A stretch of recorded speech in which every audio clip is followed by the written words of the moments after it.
Welcome back, Filmaholics. My name is Kyle Kenrick, and in this channel you find anything and everything filmmaking. So today we're gonna be talking practicals. And just to let you guys know, this is part of a bigger playlist called How to Light Your YouTube Videos, teaching you how to light your YouTube videos. And if you guys want to check that out and get more lighting tips, go up in the cards up here.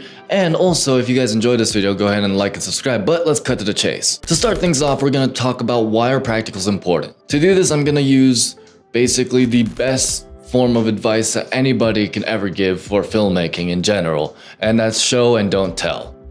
So let's show you a couple clips. Here we have no practicals in the shot. And here we have practicals in the shot.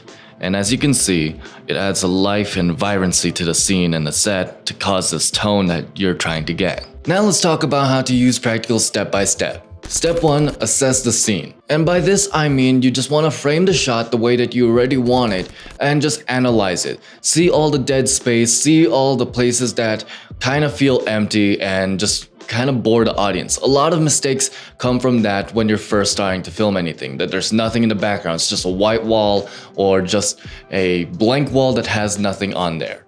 And that's just what you want to look for. Just circle those spots, remember those spots. Step 2 is color temperature. By this I mean you decide the tone kind of with the shot. If you make it warm and nice and heartwarming, or somewhere in the middle, or maybe something cold and rigid.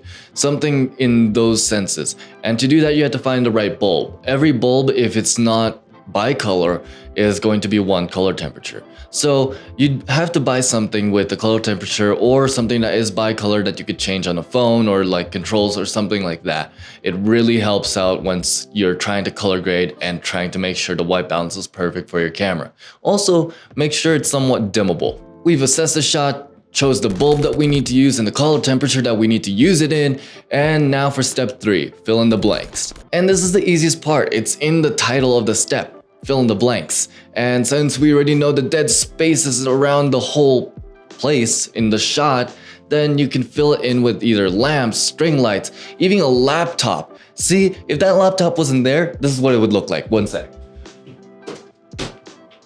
Boring. Nothing there. But now it adds a little bit of life because it has color, it has vibrancy, it has something there that's not just dead. Hence dead space. And the last and final and the 5th step of this whole entire tutorial is reframing. And by that I mean switch up the lights. Find a way to make the lights affect the scene without disturbing the scene. Because you're gonna mess up. I had to like move this lightning bolt so many different times and there's probably pinholes on the wall. And well, I got it to where I want it to be and it's finally working. So you're gonna have to do that with every practical or every light you use.